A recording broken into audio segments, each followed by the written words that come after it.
And good evening. I'm BJ Hansen, and I welcome you tonight to Clarke Broadcasting's Candidates Forum, featuring the candidates for Tuolumne County Supervisor, District 2 and 3, Sonora City Council, and Tuolumne County Tax Collector.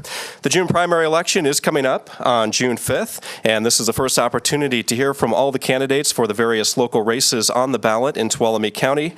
We will showcase all the candidates together, first off for District 2 and 3 Supervisor, then Sonora City Council. The candidates will have a chance to give an introduction.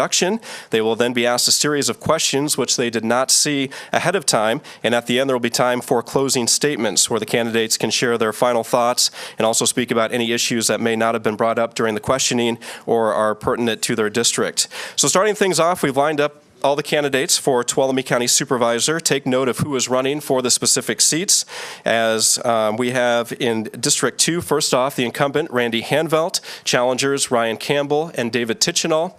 And then for District 3, where there is no incumbent running, as Evan Royce is not running for re-election, there are Merv Cancio, Anaya Kirk, Aaron Rasmussen, and Lori Sylvester. And the reason we are putting all the candidates together for District 2 and 3 on the stage at the same time is because when we were developing questions for tonight, we realized that the questions facing the supervisors for District 2 and 3, a lot of the topics are the same because it's not necessarily specific to just one district. And all the candidates will receive the same questions, and after each person is answered, I will start with the next question and with the next person, so it's not the same person starting with the question each time or ending with the same time. So everybody gets a chance to start first and end last as well. So we're now going to move into opening statements, and you have 2 minutes to do so, and I will be keeping a timer. When there's 10 seconds left, I'm going to put this piece of paper up to let you know that it's time to wrap up, and if you hear the timer go off, that is the time when it is time to stop, and we're going to move on to the next person. So we'll start off first with Mr. Hanvelt, opening statements. Thank you, BJ, and thank Clarke Broadcasting for doing this. It's a great public service that you do this. I am Randy Hanvelt. I am your District 2 Supervisor today, so I am the incumbent. This is not a race or an issue of single issue. It is about who is best qualified to carry the message of Tuolumne County forward. No one works harder for you. No one has greater passion, energy, commitment, or dedication for the people of Tuolumne County than Randy Hanvelt. I think I've demonstrated that. I've demonstrated leadership, and I've given you proven results on a number of fronts. And it's all about making things happen for you. I've positioned myself with a lot of help from other people in other counties to be in a position to influence state and federal decisions, and I think I've done that. And so it's about carrying the Tuolumne County, the rural county message forward and making it happen. And that's what I do. Every day I work for you. This is not a full-time job. Some people say, is it a full-time job? No, it's a double-time job at least. If you're going to do this job right, you got to put in a lot of hours, and that's every night and weekends too. And that's what I do for you. I carry the message. I'm the leader among county supervisors in the state on tree mortality and bringing home the bacon, making sure that they understood the problems and where they needed to apply money, and that's what I've done. I've done that on a number of other issues. Leader in terms of helping with establishing the need for funding for emergencies, and we've had 7 of them since 2013 rimfire. So I work for you. You're always on my mind, and I appreciate your vote in June in this election. It means a lot. It's going forward for all of you, mostly our kids and our grandkids. That's what this election is about. Thanks. Thank you. And Mr. Campbell. Yeah, thank you, BJ. So the voters have... Okay, can you hear me now? All right, so the voters have an important decision to make, and I'm grateful for the opportunity to talk to you and to kind of lay out my vision for our community and why I would be the best choice to be your representative for the 2nd District. So I grew up not that far outside of Tuolumne County. I've lived here a long time. I grew up on a farm. My father was an iron worker, and my mother was a preschool teacher. So I was a farm kid. You could say I know a thing or two about hard work.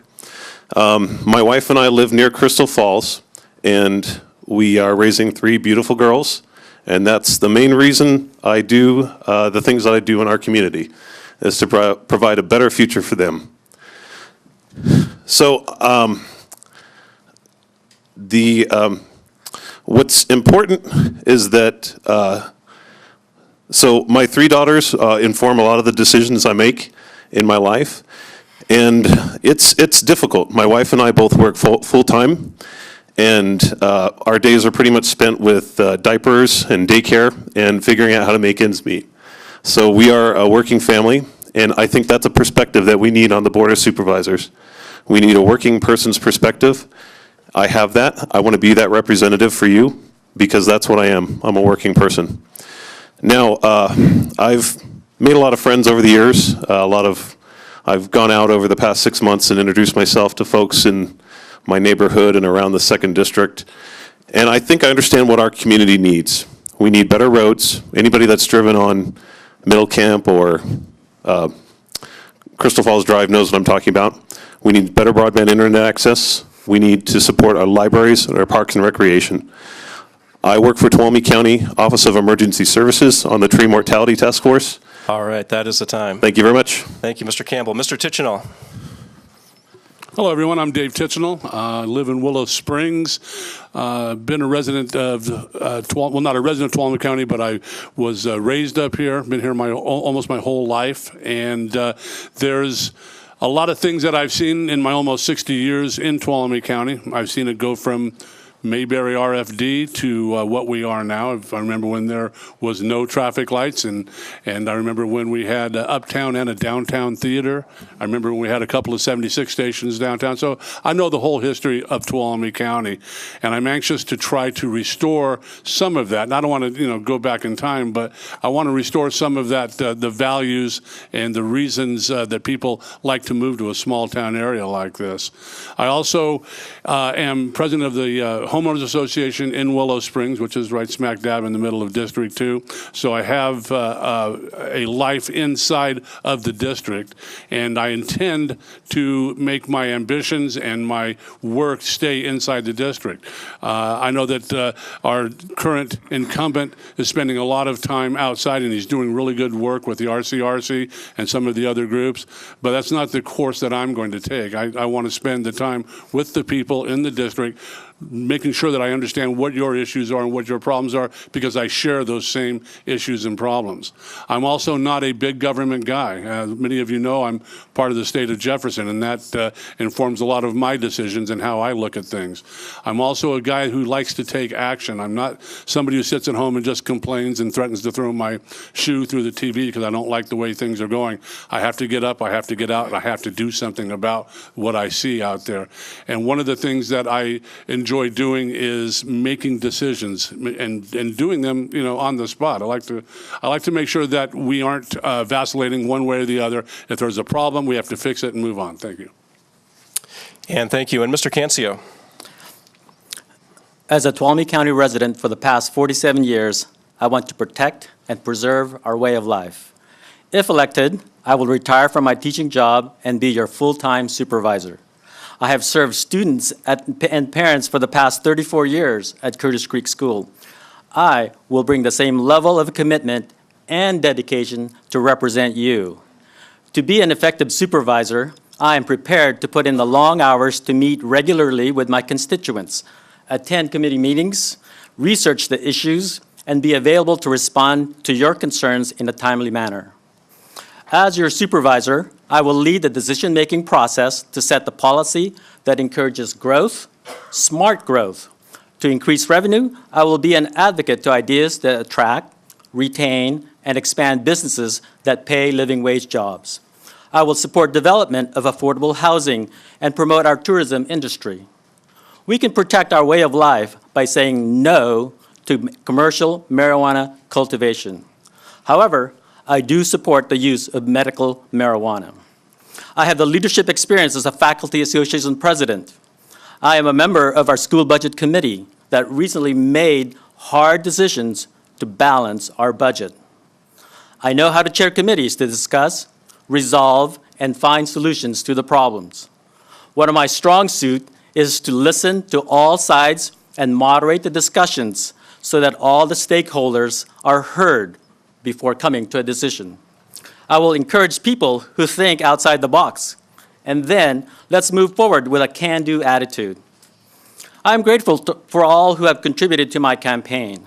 I am paying the majority of my election expenses with my own money.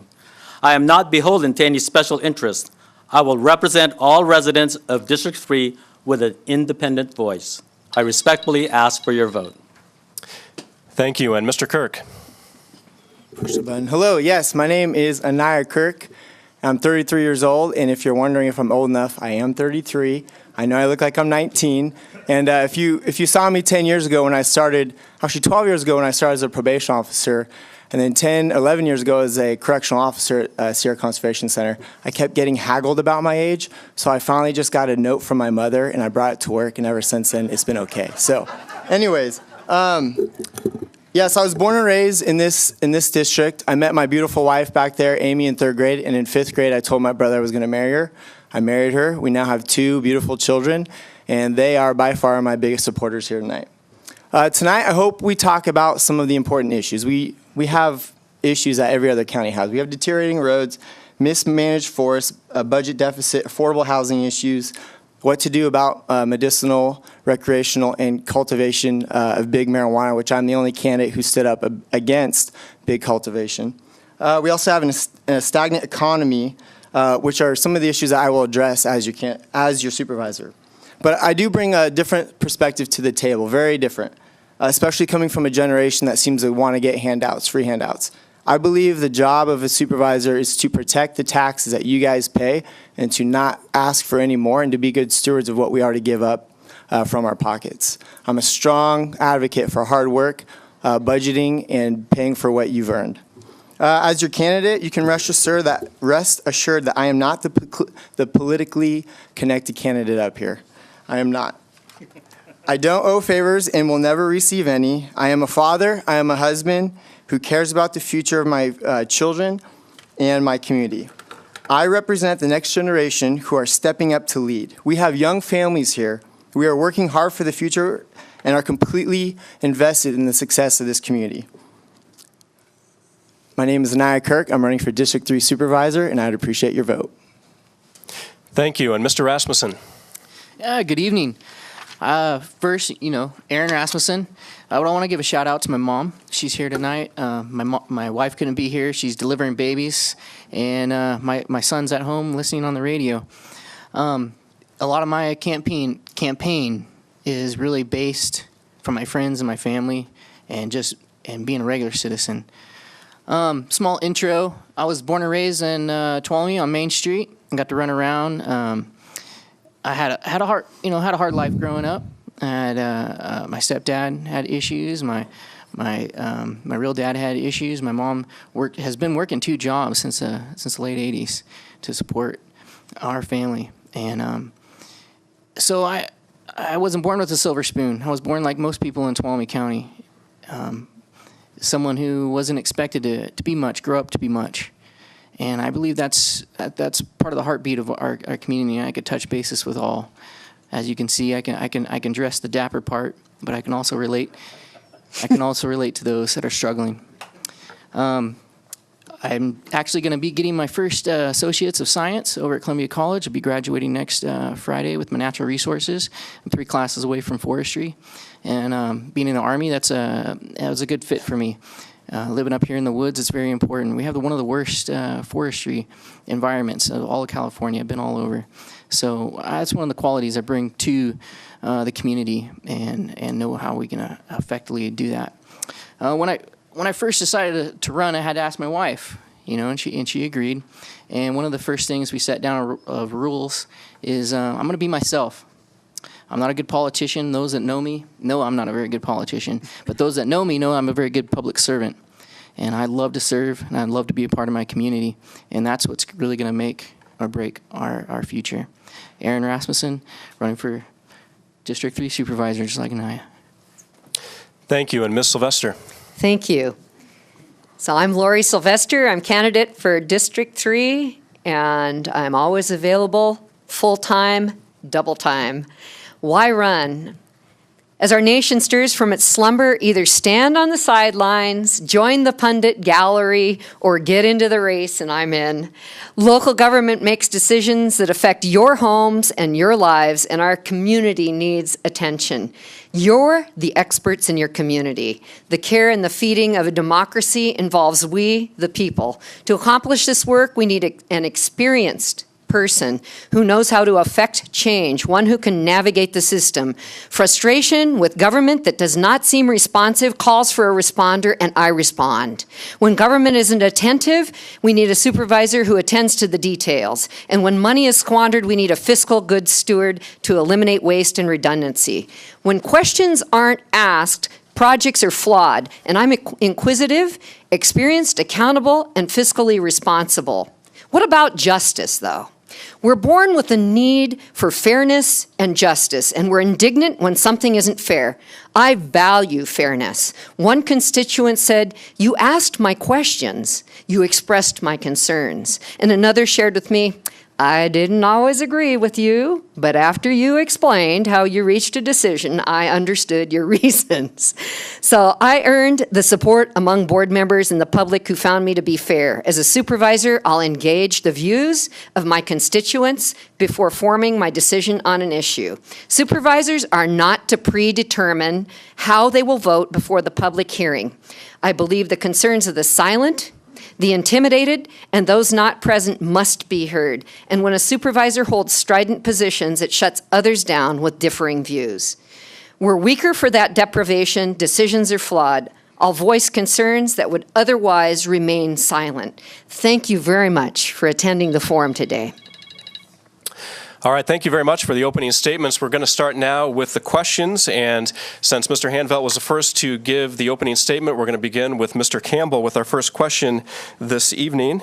And the first question is, when doing budget planning and all the things the county is responsible for, what would you say are your top priorities? And just a reminder, each candidate has 1 minute to answer the question. So my top priorities are, well, there's really one overarching priority that covers many of the other things, and that's economic development. That includes focusing on shoring up our broadband internet access in this community.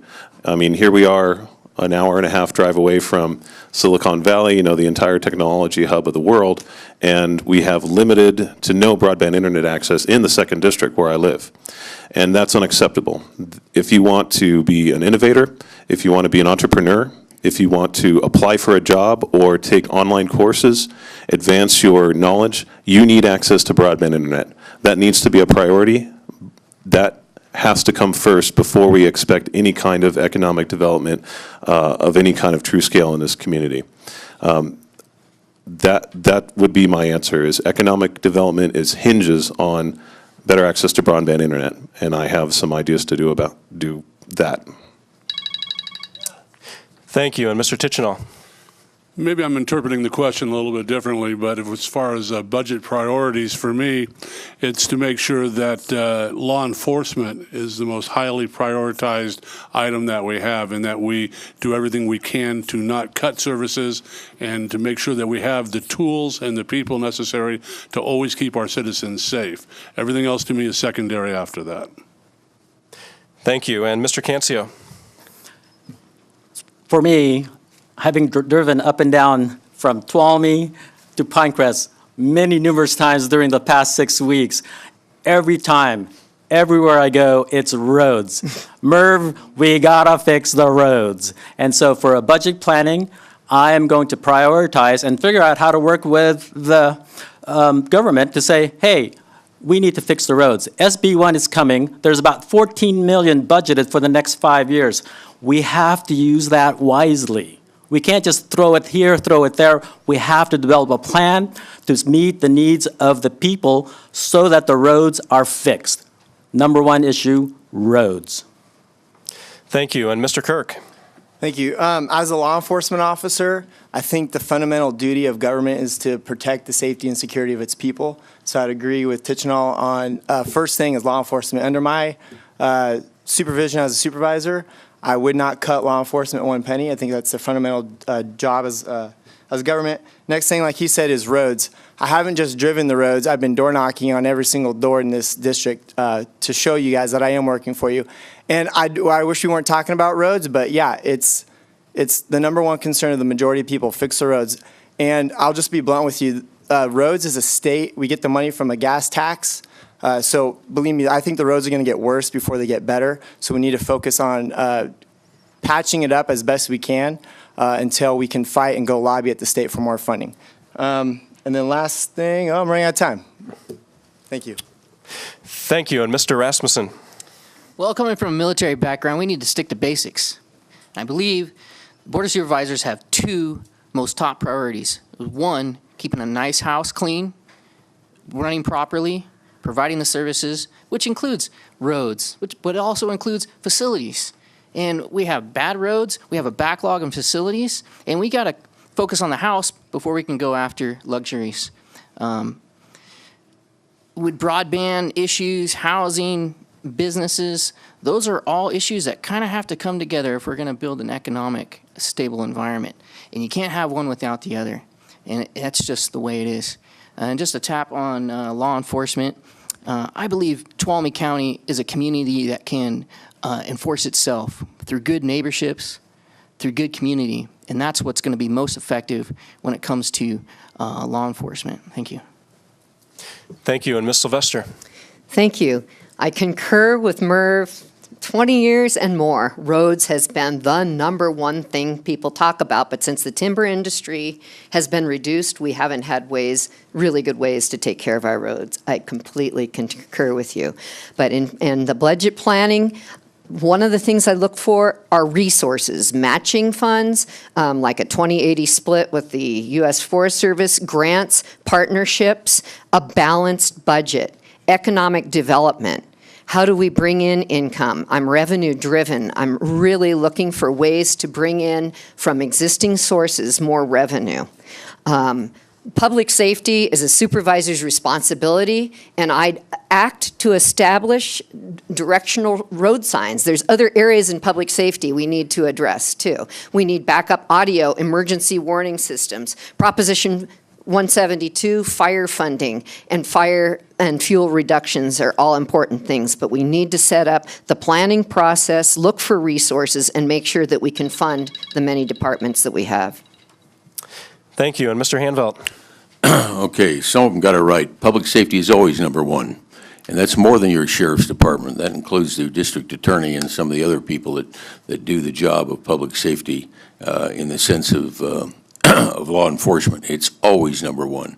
We have to protect our people. Crime is on the increase with the advent of AB 109, Prop 47, Prop 57. The rules have changed, and that's makes it much more difficult for our law enforcement people and our district attorney to do their job.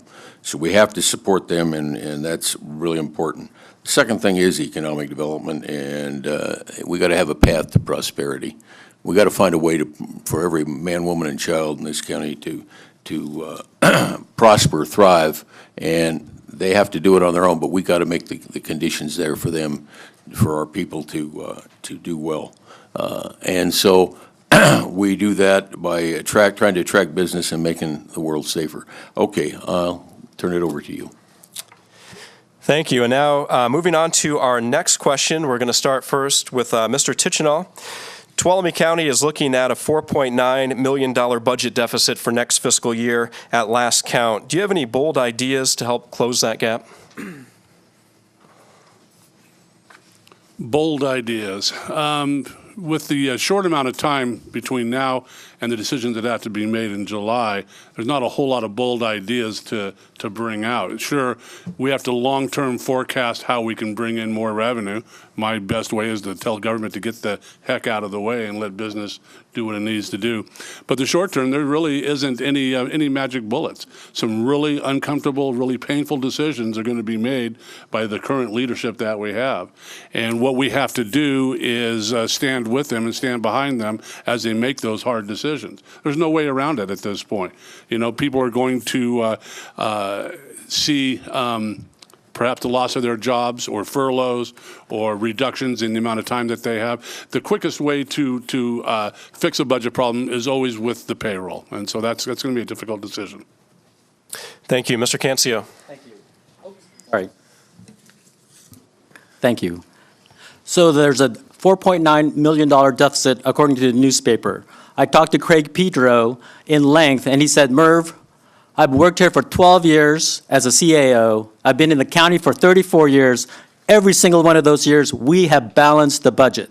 I'm going to trust Craig of telling the truth. So they will do the necessary cuts themselves so that our budget is balanced.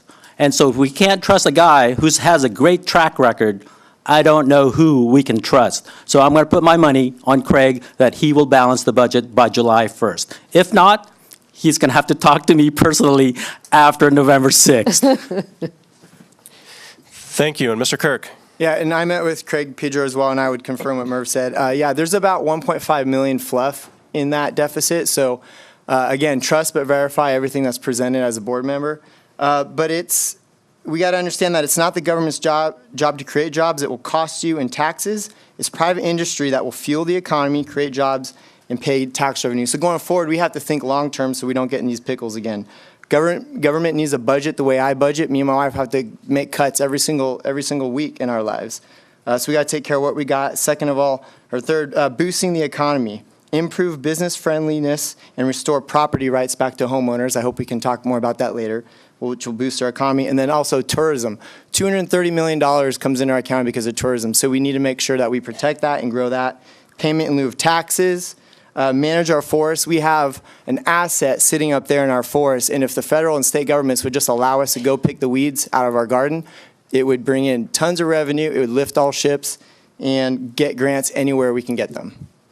Thank you. Mr. Rasmussen.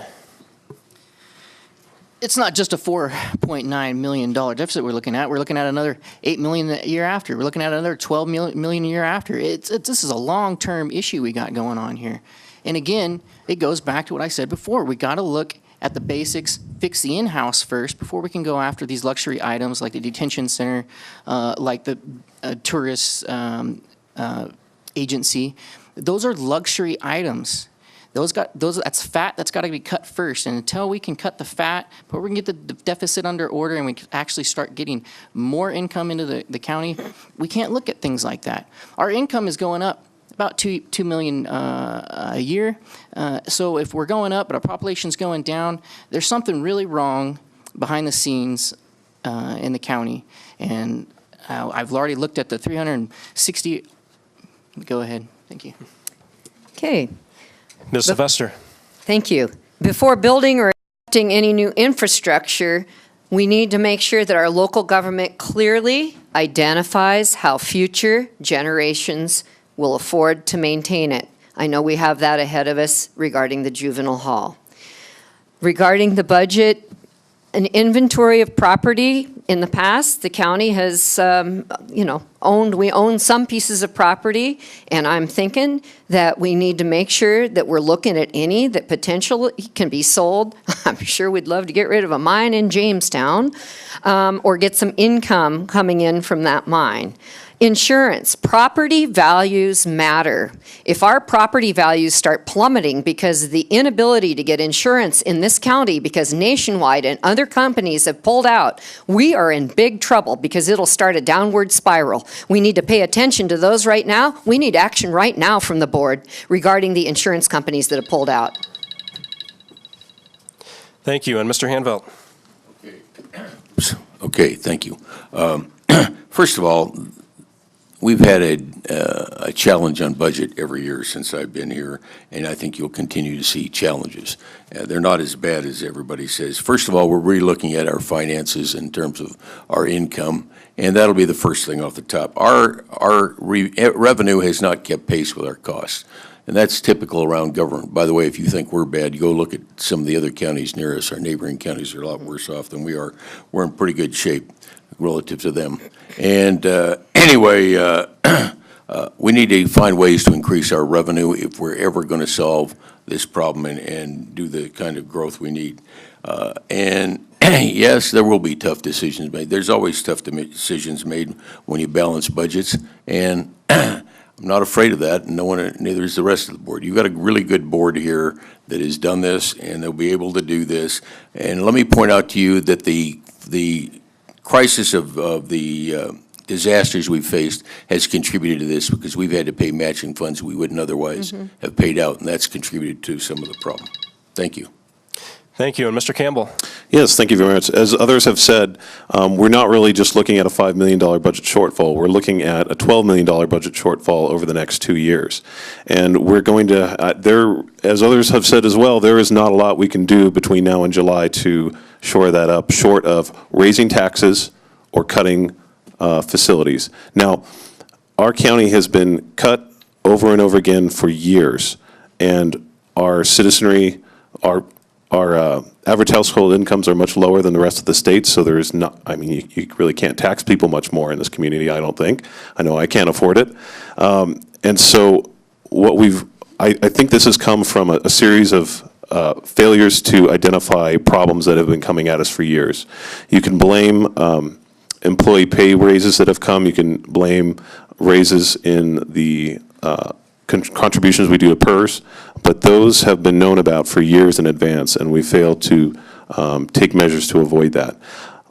I think we need new leadership. I want to be that leader and avoid these problems in the future. Thank you. Thank you. And if you are just tuning in, you're listening to Clarke Broadcasting's Candidates Night Forum, live from the Tuolumne County Board of Supervisors meeting room and airing live on AM 1450 and FM 102.7 KVML and streaming on mymotherlode.com. On the stage this evening, we have the candidates for District 2 Supervisor, Randy Hanvelt, Ryan Campbell, and David Tichenall, as well as the District 3 candidates, Merv Cancio, Anaya Kirk, Aaron Rasmussen, and Lori Sylvester. Next question for Mr. Cancio. What do you feel Tuolumne County should do in response to the growing issue of homelessness? Homelessness, oops, sorry. Keep forgetting that. Homelessness is a complex issue. It's an issue about personal choice. It's about drug addiction. And it's about people down and out of their luck. If people are down and out of their luck and they want a hand up, we should provide that for them. And that we could provide through businesses, faith-based organizations, individuals, and social services. We need to work as a team to address this complex issue.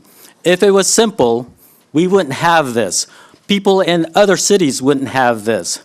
So for me to say, this is how we're going to do it, no, I can't do it by myself. We as a community have to come in together and pitch and say, we need to help each other out so we can help the people who want the hand up. If they want to stay there, that's their personal choice, and I have yet to talk to them. But if that's what they want to do, I want to honor that as well. Thank you. Mr. Kirk? The question again is, how are we going to deal with homelessness? Yeah, the question is, what do you feel Tuolumne County should do in response to the growing issue of homelessness? So first of all, as a citizen, I don't want to look to the government to be fixing all the problems of society. I firmly believe that churches, private organizations, volunteers, those are the types of people who we should, as a government, getting behind and saying, what resources, what can we do to back you, to help these people. I've met some of the homeless people. Some of them I picked up hitchhiking, some of them I met at church. Some of them like that lifestyle. They don't like having certain responsibilities or bills to pay. There is also a huge mental health issue. Working in law enforcement, the majority of people who show up in the prison, I'm a supervising counselor there, they have mental health issues. So for me, I don't want the government getting involved much. I want private industry. I want people solutions like that bus, that was created by that group of people for showers. That's something that didn't cost us. It didn't cost us taxpayers. And then finally, economy. We got to grow our economy. Economy means more jobs and also affordable housing, which I don't want the government to be paying for. I want to restore property rights back to people, and they will build accessory buildings on their property. And it will help. Thank you. Thank you. Mr. Rasmussen? Well, the Tuolumne County did form a homeless task committee, but they came up with what their answer was, what I already knew, and a lot of other veterans have been talking about, because we, as veterans, we are always focused on veterans issues, and one of them is homelessness. And that is, it's going to take a community effort. It's going to take a strong, nonprofit to come in and address this issue. And at the same time, we don't want to facilitate and aggravate the issue, and that's a difficult decision. It's like, one, we don't want to have a homeless camp, but at the same time, we have to do something to provide a safe environment to provide services, whether that be a facility that houses them, so that our county services can get to them and provide them the services that they need. Thank you. Thank you. And Ms. Sylvester. Thank you. Well, it hasn't worked yet not to have the government involved. I don't think that we should reinvent the wheel. We need the city and county working together, not separately. We do not need the city pushing off into the county the problem. We need to have the city, the county, the regional people all working together. We need to see where it's worked before. I've talked to a gentleman who helped start out in Bakersfield in the 1980s, and he says, we are here where they were then, and they have some successful answers. We do need to look to see where it's running and scaled in the way that we can scale. We also have to ask ourselves, is an owner of the single-family home able to get permission to add a small rental unit onto their property without any real hassle? Do we have obstacles to having pre-manufactured tiny homes in this county? Yes, we do. Do we have people that are going to oppose those? Yes, we do. Do we need to address them? Yes, we do. We need to kind of tick off everybody, because this homeless thing isn't going away, and it's not going to go away by waiting for somebody to do something. Thank you. Mr. Hanvelt. Thank you. This is an important issue, and we know that ATCA did a point-in-time study recently, and they came up with 711. They think that was off by as much as 30 to 35%, so we probably have 1,000. The real sad story about that is an awful lot of them are children under the age of 18.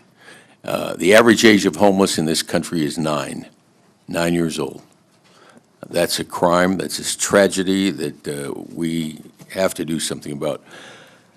I go to meetings at California State Association of Counties and National Association of Counties. Homeless is commonly a topic. I go in, and there are no solutions that seem to work. There are many stories about why homelessness exists, as there are people out there with them. But we got to do something. And all the solutions, providing homeless camps or whatever, don't seem to work. So the issue is, who's going to do it? Give Someone a Chance Foundation just did something. They putting together a shower bus. Personal hygiene is what they're doing. They're putting their money where their mouth is. It's the only tangible result I've seen in this county. It's a good deal. Congratulations to them. Thank you. Mr. Campbell. So I'm a believer that how we treat the least of our residents represents us as a community. It is very important that we focus on this issue and find a solution. There is no single reason that explains why homelessness has been increasing in our community. You can attribute it to the lack of available housing, reduced economic opportunities, an increase in drug abuse, and the lack of programs available to people who would benefit from them.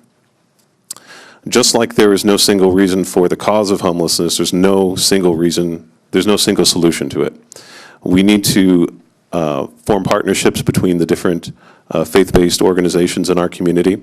We need to shore up funding for behavioral health, which provides services to people with substance abuse and also people with mental illness or who are at risk of homelessness. It isn't good enough to just wait for somebody who's homeless to commit a crime or screw up and end up in jail. We need to attack these problems ahead of time. Thank you. Mr. Tichenor. Well, the thing about going last is there's not much else to say on the subject. But what I will say is that I believe that homelessness is a three-pronged issue. There are people out there that have made the choice to be homeless as a lifestyle, or their drug addictions or other things keep them out there. Their unwillingness to conform to society.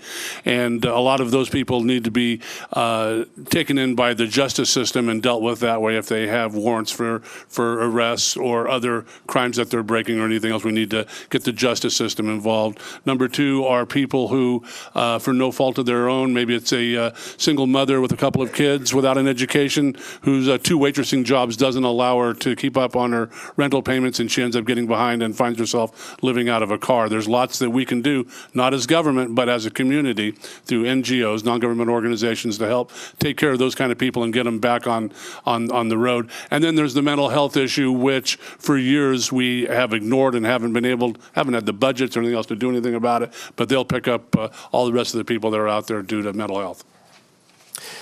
Thank you. And moving on to the next question, we're going to start with Mr. Clarke.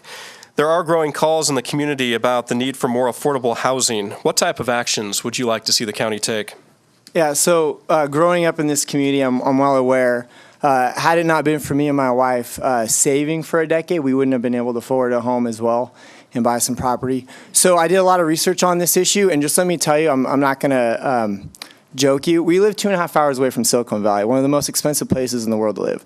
So if you think we're going to have affordable housing, that's not going to happen. You get people from the Bay moving up here, buying homes. So what I'd rather see is attracting more young people who come up, buy homes, with them bring a strong, maybe telecommuters who bring a strong tax base, bring some jobs for young people. But something that I found that was really awesome that they're doing in other parts of the country is they're restoring property rights back to people. So if you live in a zone R1 through 3, you can build, they let these people build accessory buildings. So you have a big home, you have somebody who builds a small home, that now opens up more affordable housing, more on the market, puts people to work. It's a very simple, easy solution. So I'd get together with Dave Gonzalez and say, hey, what can we do to create a better environment to allow homeowners to do what they want with their land that they purchase? Thank you. And Mr. Rasmussen. Housing. We've been dealing with that for a long time. There's a lot of plans out there that never come to fruition. Even my family, we're looking at buying another piece of property, but it's unaffordable because the market's stagnant. And if listening to the general plan, and David Gonzalez had done a really good job, he explained it really well. Contractors, businessmen, investors, they rather go down the valley and build a tract home, or they can build 100 homes and make most profit. Up here, we have a difficult environment. We got hills, so it's not cost effective. So the best thing we can do is just continue to examine what restrictions or what other ways the county can help provide more assistance for builders and bring them into the county. But also, let's not forget, when we're talking about zoning and putting more houses on property, is that we need to make sure our environment is taken care of as well. We have a lot of failing septic systems and other things that we need to address. Thank you. Thank you. And Ms. Sylvester.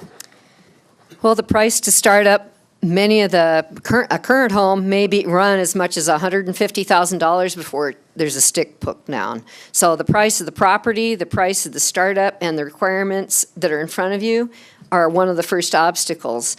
We maybe should consider having a discussion, not pre-decided, but a discussion in our community about, for instance, where we have mobile parks, the thought of creating a mini house park, something where there can be very small scale homes to start people out. A lot of the younger students that I have are interested in at least starting out with a smaller scale and living with a little bit less, and we could accommodate that. But currently, just to start stick built, it is really, really pricey.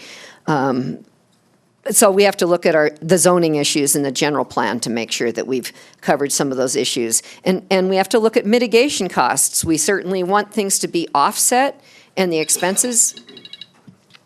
Thank you. And Mr. Hanvelt. Affordable housing is an oxymoron. It has been in the state and has been in the country. It doesn't exist. And the rules get tougher and tougher. Some of them have alluded to that already. The building codes get tougher and they put cost on, and they're not necessarily adding real value to the problem. The only affordable housing built in this county has been built on the financial grave of failed development. And you can see that where development has failed once or twice, and then they're able to buy it at cents on the dollar and build something that we can call affordable. Habitat for Humanity does the best job in the county, and it's built on the financial grave of failed development. It's subsidized. That's not a sustainable plan. We have to push back on some of these building code requirements, and we have to find ways to build homes that people can afford to move into. It just doesn't exist right now. It's a challenge. It's a challenge statewide and nationally. Thank you. Mr. Campbell. So affordable housing is a difficult question when it's posed to the board. I mean, they can zone for any type of housing that you want, but that doesn't necessarily mean that a builder is going to come in and build the housing that we need in this community. What's lacking is economic activity. If it was profitable, if there was demand for these kind of homes at an affordable rate, and if builders could do it and make a profit, then they would be here. What's missing is that the average incomes of our residents are lower than the rest of the state. There aren't enough opportunities for entrepreneurship. We need facilities like broadband internet and improved roads to bring in economic activity first. Also help contribute to our tourism industry, which produces a lot for this county. Those are the issues that we need to focus on, and housing will come after that. Until we finish dealing with those problems, affordable housing is never going to be available. Thank you. Mr. Tichenal. The problem with housing is, again, I think a lot of it is because government gets in the way. It's a supply and demand. We have a declining population in Tuolumne County. I don't see where that's going to change anytime soon until we can do more in the ways of attracting more business up here and getting more people to look at this as a place to relocate to. Housing is going to continue to stay pretty much the way it is. We're very popular for McMansions, people who want a small acreage with a big, huge house on it, but not so much for the subdivisions like Willow Spring and Crystal Falls in the days of yesterday. And until we can create a climate that makes that attractive, it was $75,000 for those stone mill developers to have to fight this last thing, which they won, thank God. But I think a lot of the problems that we have are going to continue to be government standing in the way, by no fault of their own. It's just, I mean, government, that's the way it works. And they make it difficult on contractors and developers and everything else, and those fees are very high. So let supply and demand take care of it. Thank you. And Mr. Cancio. Thank you. 30 years ago, when I was beginning teacher, we had 1,000 kids at Curtis Creek School. Most of them lived in Phoenix Lakes, Sonora Meadows, Crystal Falls. What's happening now? We have 454 kids. Where did all those families go? It's because they can't afford to buy a house. We all want that American dream, to own our own home. So we got to figure it out, how to work together to get it done. Again, it takes not just the building industry, it's also going to take other people, like Responsible Growth, to get together and say, you guys, let's work towards the common good, towards the common goal, which is affordable housing. How can we work together instead of fighting with each other to create development that's smart, that's responsible, and that is affordable? We cannot do it all from one side or the other. We have to work as a team. Thank you. And now moving on to the next question. Mr. Rasmussen, you will be the first person. School enrollment has been on a general downward slide over the past couple of decades. That's been referenced a little bit already this evening by some of your responses. How can the county keep young people here so they can raise a family? We have all the fundamentals that we need. We have the organizations that we need. We have the people that we need, like TY and a lot of other very important teachers in our community. As a young individual, I've been around the world, been across the United States. I was just fortunate enough to say, hey, this is where I want to raise my family. So that's where I was raised. Did fairly well, and child enrollment, it's all tied into economics. It's tied into businesses. It's tied into housing. It's tied into internet. It's tied into all these different issues that have lagged and lagged and lagged, and here we are. And now we're at the point where we have to hit everything at once. So it's gonna take time and good leadership. Thank you. Thank you. And Ms. Sylvester. Like Merv, I was at Twain Hart Elementary in 1961, and the school population is lower than it was in 1961 at the height that was pushing toward 900. And that's really a concern. As the area in Twain Hart ages and becomes more of a senior community, I'm deeply concerned. So I've asked a lot of my former students, what would it take? I've asked the young students, young people that have come up here right now, what's it take to get you here? And they do say, broadband. For us to have our own small businesses, we need to have really good broadband coverage. Number two, of course, we need good cell coverage. We need to have affordable housing, and the ones that have been moving up from the Bay Area or returning from the Bay Area have said, housing in the Bay Area is not affordable. We came back up here and found it affordable, comparatively speaking. So, but a culture for the young 30-somethings that they enjoy the nightlife. Our cultural community, our arts, our recreation are very important for young families and young people. Thank you. And Mr. Hanvelt. Thank you. School enrollment's down because our families aren't staying here. We aren't encouraging people to come here, and it's all economic development.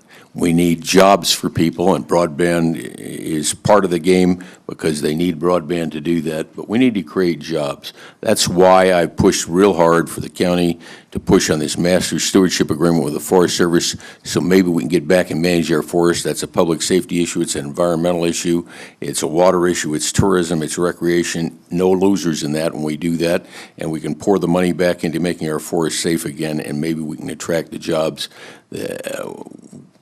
living wage jobs for people, and then we can afford to grow our schools again and grow our economy. Thank you. Thank you. And Mr. Campbell. Well, I do have children that are almost at the age where they're going to be entering the Tuolumne County Public School System. And as others have said, the main problem is not school enrollment, it's opportunities for these students' parents. As others have said as well, broadband internet is a big part of that. In years past, we had, well, first we had the gold mines, and then we had forestry, and that employed a large percentage of our population. We don't have that anymore. We don't have a magic bullet that is going to provide jobs for everybody.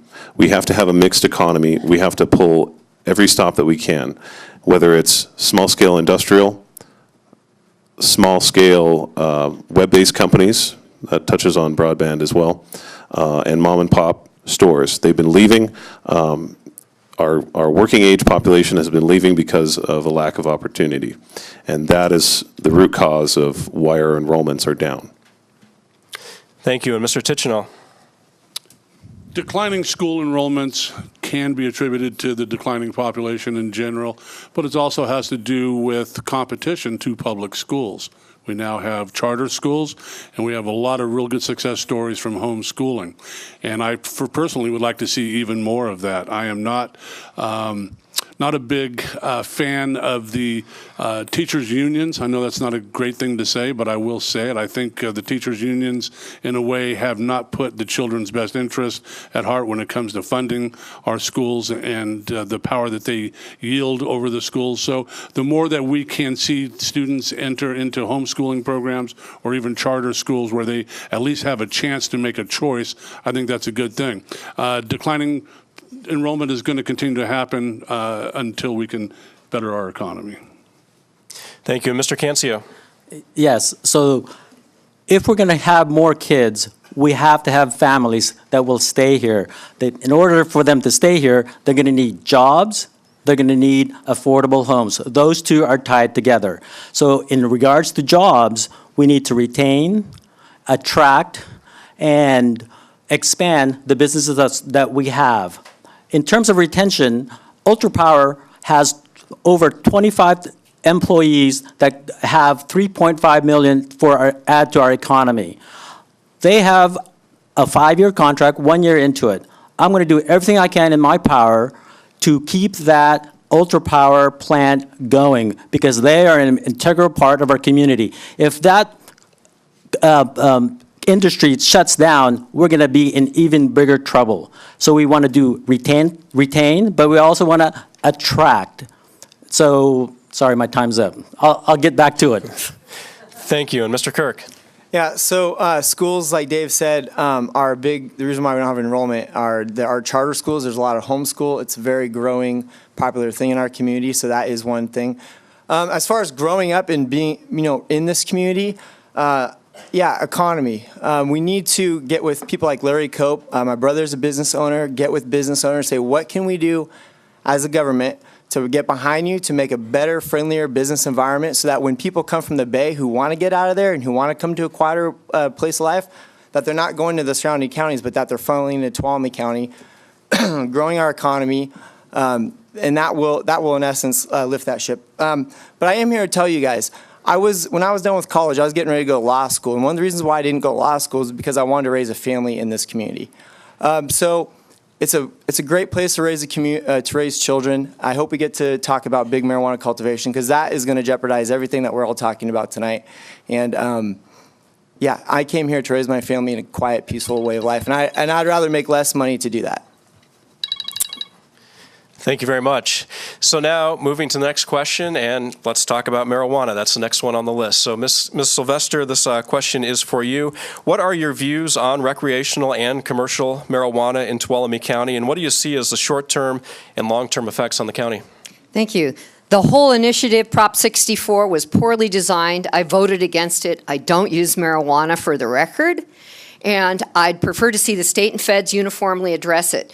There's already a patchwork of local ordinances. I've heard exactly one person, a current supervisor, who thought that it would be a good idea if there's a commercial growing ordinance that there should favor a big corporate grower. I'm absolutely not in favor of a single big business corporate type commercial grow. Some are calling this big marijuana. There are people like medical users that have anonymously called me. There are people that are concerned about their neighborhoods because houses are being bought up to put marijuana in them. I want to hear from the timid. I want to hear from the people that are not being addressed in public. And I want to hear from both sides, because we can't have this, the biggest bully wins in public. That's not what I'm about. I want to hear from both sides, and I'm going to keep my mind open to those people. Thank you. And Mr. Hanvelt. Good question. It's a big topic all over the state of California. You know, it's a Schedule I drug federally, and so we have a little issue there, but Prop 64 did pass. 52.2%, I think, was the number in Tuolumne County, and some people that voted for it told me they wouldn't vote for it again if it came up because they didn't vote for commercial marijuana. They voted to just let people use it who were using it already. It's a terribly difficult problem. So we now have an ordinance that allows people for medical and personal use because the state of California says we need to do that, 6 plants. So commercial marijuana, one of my big concerns, and has always been one of my big concerns, it's no secret, I'm concerned about increased availability of the drug to our children, because there's pretty heavy statistics that show that heavy use of that in the formative years, particularly brain formation years, causes irreversible brain damage. I'm not willing to put my kids at risk or your kids. So, by the way, the vast majority of people who have talked to me do not want commercial marijuana in this county. Thank you. Mr. Campbell. So this is one of those questions where nobody is going to be 100% happy with any answer that anybody up here gives. That's correct. What informs my decision on this, I'll just tell you a little story. My mother was diagnosed with ovarian cancer. They gave her about 2 weeks to live, and she's still kicking, fortunately. Shows you how stubborn Campbells can be. One of the drugs that she uses to treat her illness is Marinol, which is a derivative of marijuana. Now, it helps her with her appetite, and it has mild pain-relieving effects, which enables her not to take harder narcotics. My opinion on marijuana has changed greatly because of the experience I've seen through my mother's eyes. There is a role for marijuana in our society. It can be used safely. It is not going to corrupt our children if we address it in the correct way. And I think the cultivation question can be handled with zoning and by learning from the experiences of other communities in Oregon, and also learning from the bad experiences of communities as well. So I think there is an answer that can make the most people happy and make this work in our county. Thank you. Mr. Tichenal. Yeah, talking with Supervisor Dennis Mills over in Calaveras County, his word of advice was just don't do it. And because marijuana is a Schedule I federal drug, that is why it is an all-cash business here in California. Problem with a cash business, as you can well imagine, is that it's really hard to track what the true numbers are. If you're dealing in cash, it's so much easier to hide what your true profits are. The other part of that is you're paying all of your employees in cash. So we'll have a transient worker issue where workers come up here to get paid in cash.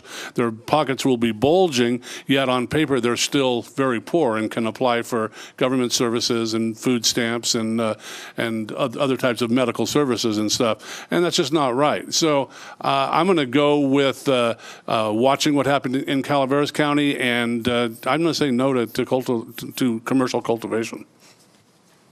Thank you. And Mr. Cancio. From my perspective as an educator, all my colleagues, the Margie Book and Superintendent of Schools, the Somerville High passed a resolution saying no to commercial marijuana. We have to deal with that in our school system, and we don't want that to grow any worse than what it is. Whatever revenue you're going to get from commercial marijuana, it's not going to be enough to solve the social issues, the law enforcement issues, and all the other unforeseen issues that's going to come up with that. So for me, vote no on November for no taxation. That is where the next fight is. I need the voters to be well-versed, read the measure to make sure that it doesn't pass. Because if it says, yes, we're going to support marijuana cultivation, then you're going to have to say yes on taxation. I say vote no on taxation for commercial grow. Thank you. And Mr. Clarke? All right, when it comes to medicinal marijuana, I'm okay with that, especially if it comes from a doctor. I wish that would be the only way. When it comes to recreational marijuana, my opinion doesn't matter because it's law under Prop 64. However, when it comes to cultivation, we as a county have the option to do a complete ban or allow it. I've spent 220 hours. This is one of the issues that got me involved with this, is as a law enforcement officer, as a father, as a common sense citizen, this one issue alone has the potential to completely wreck our community. If you look at what's going on in Calaveras, if you look at what's going on in Colorado, I've reached out to the commissioners out there. The best example I can give you guys is if you turn the light on at nighttime, what comes? All the bugs. As a county, if we allow one ordinance, all those people, we may have 500 illegal grows going on right now, but over the course, if we allow an ordinance, you're going to see thousands upon thousands of people come in here. They're going to change the way our community runs. They're going to change the neighbors, and it's not going to be a place where I want to raise my family. So until the dust settles, I'm going to be a complete no, and I am the only one who stood up and voiced my concern. He says he's All no, right, but we're going to have to cut you off there. Thank you, Mr. Clarke. And Mr. Rasmussen. Can I give up my time so that I'll let Anaya accuse me of something? We're going to move on to Mr. I plead the Rasmussen. second. We definitely need more time on this subject. I'm probably the most pro-cannabis candidate up here on the board right now. With everything comes responsibility. Responsibility. You want to be concerned about drugs. Let's be concerned about alcohol. Okay, that destroys more families. That kills more people. I had to watch my dad die for 15 years because of a drunk driver in this county, with my own two eyes for 15 years. And the cannabis actually helped him in the latter part of his life. You know, policies. We were sold a bill of goods when the voters approved this. Voters were told we were going to get more money. Voters told we were going to have less law enforcement issues. And that's not the case, especially just recently when the Board of Supervisors approved the personal use ordinance and then directly turned around and hired another police officer, more code enforcement, at the tune of $500,000 going out the window. And we haven't even made any money on this that we were told we were going to make. It's policies. We have Calaveras. We know what they've done wrong, and we need to do what's going to be right. And one of those things is not having a list. And a list has targeted those poor people over there for burglaries and more crimes. Thank you. Thank you very much for answering all those questions this evening. We are now at the part where we're going to have closing statements. Again, this is 3 minutes in length, and it's a chance to respond to anything tonight. It's a chance to bring up any issues that weren't asked about this evening that you're passionate about, or talk about anything specific to your district, whatever you so choose. But it's 3 minutes in your time. We're back to Mr. Hanvelt, and we'll start with you. Okay, thank you, BJ. Again, thank Clarke Broadcasting for doing this, and all the audience, both here in this room and those listening live on at home. Comes back to the same thing I said in the beginning. Who can be most effective at making it happen for you? And contrary to one of my opponents said something about you don't need to be outside the district, you do need to be outside the district, because if you're not at the table, I promise you, you're on the menu. Mm-hmm. And you have to be there where they're setting policy and they're making decisions, and you have to influence that. We won't be at every table, but we need to be at as many as possible. I've positioned myself to be there better than anybody else, and that's because I am the vice chairman of the Rural Counties Association, called RCRC, and that opens doors for me. I'm connected with more people on the governor's immediate staff and the organizations that support the government, including OAS, CAL FIRE, and others. And I'm also connected with several assembly members and senators. I'm routinely asked to testify at at Senate and budget hearings, and that makes a difference because they listen to us. I'm also connected with a number of congressmen around the state, from Amalfi on the north, including Garamendi and Barra and McClintock and Denham and Costa and others. I'm connected to both offices of our senators. Couldn't say that when Boxer was our senator, but Harris has reached out to us, so we're connected with them and they ask our opinion. And connected with the U.S. Forest Service and the BLM in Washington, Department of Interior, and it makes a difference. They ask us. We went back there with the Rural Counties Association. We brought back SRS, Secure Rural Schools dollars, which helps our schools and our roads. It's on a declining amount, but we got 2 years done, and that's never been done before. We got money for fire funding on the forest fire and to free up funding to manage our forests, and we got money for forest health. That's pretty good because, very frankly, that's never been done before. Now, I can't take credit for all that, but I was there helping with that, carrying the message. It's important we carry the message to those people so they hear it from us. I'm best connected to do that, and I can continue to do that when you reelect me. I seriously and humbly ask for your vote because I'll make it happen for you. You are always on my mind. You're the most important thing to this county, the people of this county, and your kids and grandkids count. That's what I'm about, and so thank you very much. Thank you. Mr. Campbell. Thank you, and thank you for this opportunity to speak to the public, and thank you all for being in attendance and listening at home. It's very important to make the correct decision in these elections, and I appreciate that. So we have a lot of requirements that we need in this community. I've learned that from speaking to my neighbors, talking to people in the district, and we're very independent people here in Tuolumne County. We don't expect a lot from our government. We just want the basics. We want law enforcement, we want fire services, we want roads, we want our libraries. I think that we need to decide what we want in this community and work toward that. I'm a very goal-oriented person. I decide what I want ahead of time and then I work forward toward that goal. So if we want to live in a community that has full schools, we need to have economic opportunities, and they have to be a variety of economic opportunities. Now, what the Board of Supervisors can do to bring that is they can use public and private investment to build high-speed internet lines, increase our broadband internet access, and improve potential for entrepreneurs.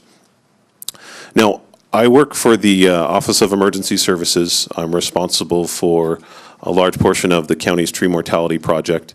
I'm very proud of the work that I and others have done to take down trees and remove this terrible hazard from our community. We've taken down about 5,000 trees that otherwise would have fallen on your homes or your public roads. I love my job. I love what I do. If I'm elected, I will quit my job. I will focus full-time on being a supervisor because that's what we need. We need somebody who will spend all of their time solving problems, which is what I like to do. Now, I have a lot of concerns for our community, and that's why I wanted to run. I want to see this as a place where my children can go to school and have opportunities when they get out, be able to thrive and prosper, and the board can do a lot to make that happen. We can invest in our infrastructure. Roads has been brought up a lot tonight, and I'm sorry, I'm going to bring it up again. Some of the AB1 money is going to go to resurfacing projects. We can't go from one disaster to another. We've gone from, the Rim Fire, to the Oak Fire, to, the different weather events we've had over the past 2 years. We have to start planning ahead. And we have to set aside money under the assumption that our roads will need to be repaired with that in mind. My phone number is 209-681-2681. That's my personal cell phone. If you have any questions or if you have any concerns, anything I can help with, you can call me. Thank you very much. Call me, there it is. Thank you. And Mr. Tichenal. We live in a tyrannical state. The biggest tyrant of all is Governor Jerry Brown. The voice of the people in the rural counties doesn't matter to him. It doesn't matter to Kevin De Leon. Doesn't matter to any of those people down there. One of the reasons I got involved in the state of Jefferson is because the state of Jefferson is only about two things. It's about the lack of representation and that our vote has been severely diluted since it was created. Our Constitution was created in 1879.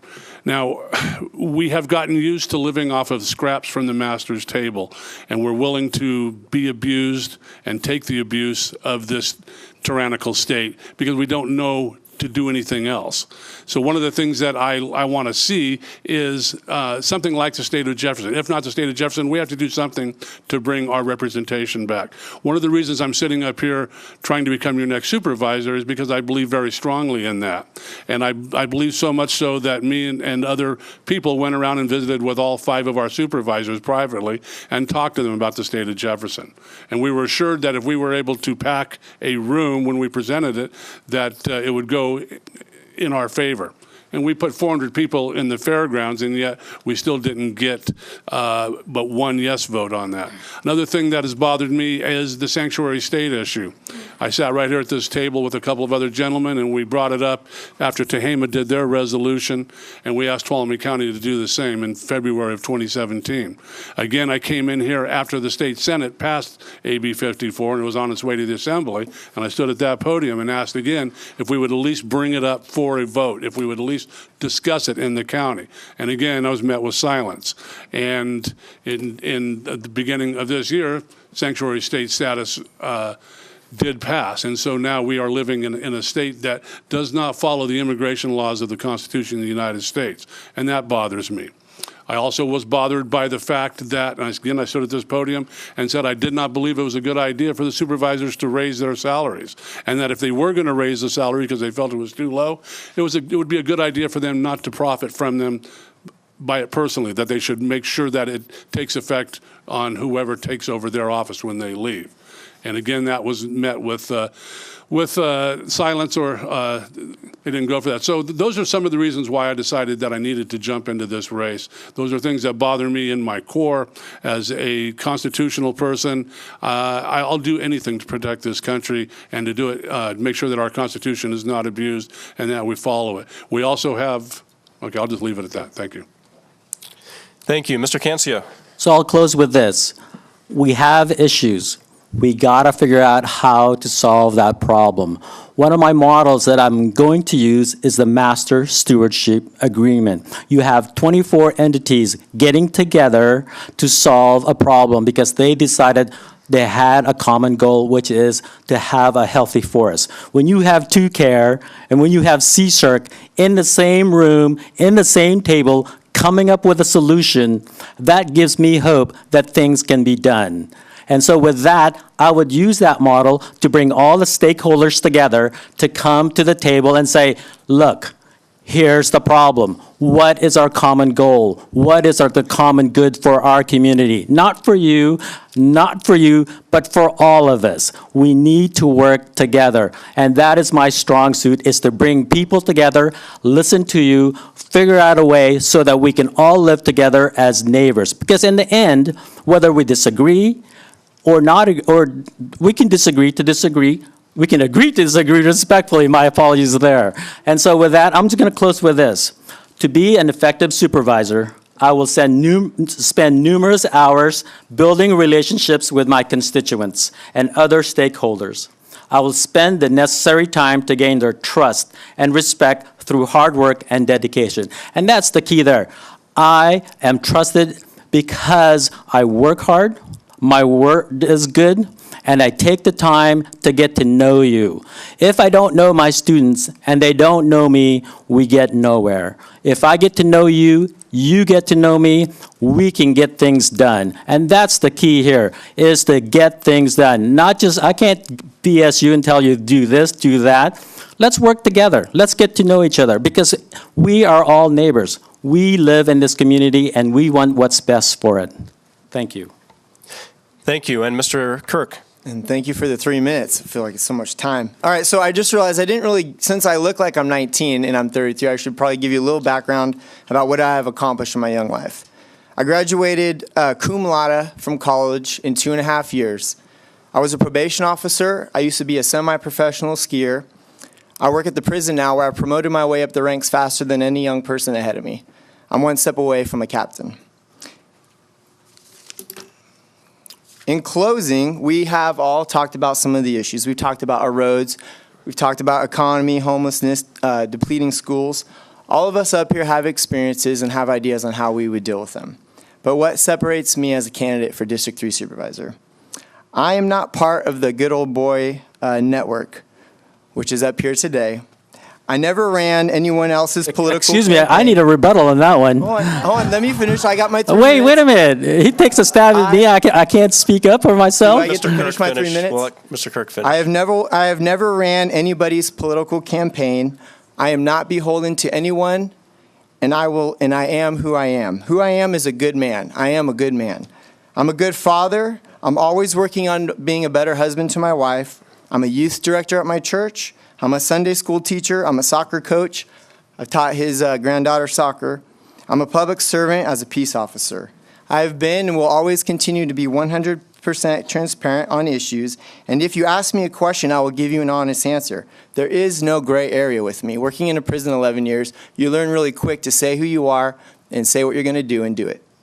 And if I don't have an answer, I will do my due diligence to find that answer. My grandfather told me that research is the beginning of wisdom. Myself and hardworking men and women like me want to raise kids in our community that is pro-family and pro-American. Yet many times in this county and in this country specifically, we are the first ones taxed and yet the last ones to be heard. I am a citizen who is concerned about the future of my children, yet I am optimistic enough to stand up now while I can and do what I can to secure a bright future for my children and my grandchildren yet to be born. I am educated and fearless. I am reasonable and transparent. I am homegrown, and I am here to stay for the long haul. I believe in the rule of law and doing what is right on behalf of all people, but I do not ignore the majority. Sheriff Milley said when he decided not to run for re-election that it's time for the next generation to rise up. My name is Anaya Kirk. I am running for District 3 Supervisor, and I am a representation of the next generation which is rising in this county. Thank you, God bless you, and please vote for Anaya Kirk, District 3 Supervisor. Thank you. Mr. Rasmussen. I'm going to put my chaplain's hat on. I'm going to give you a parable.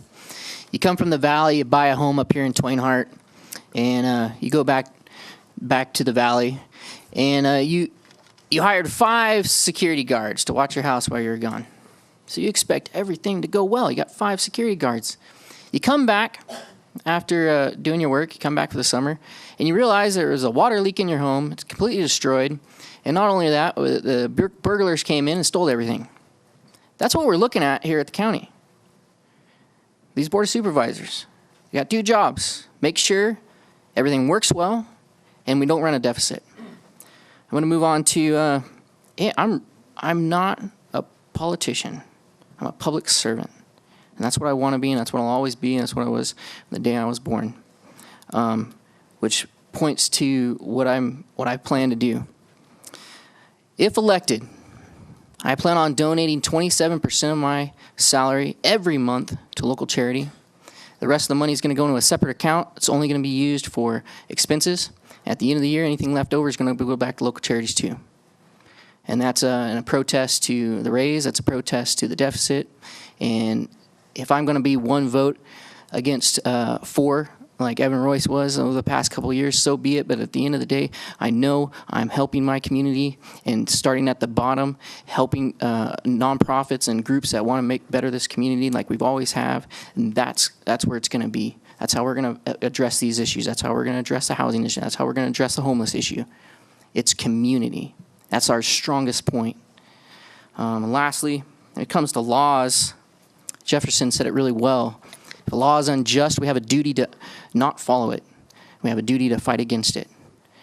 And that's how I stand on the law. If we have regulations and laws at the state that are affecting us, we just need to ignore it. If they can ignore sanctuary cities, why can't we?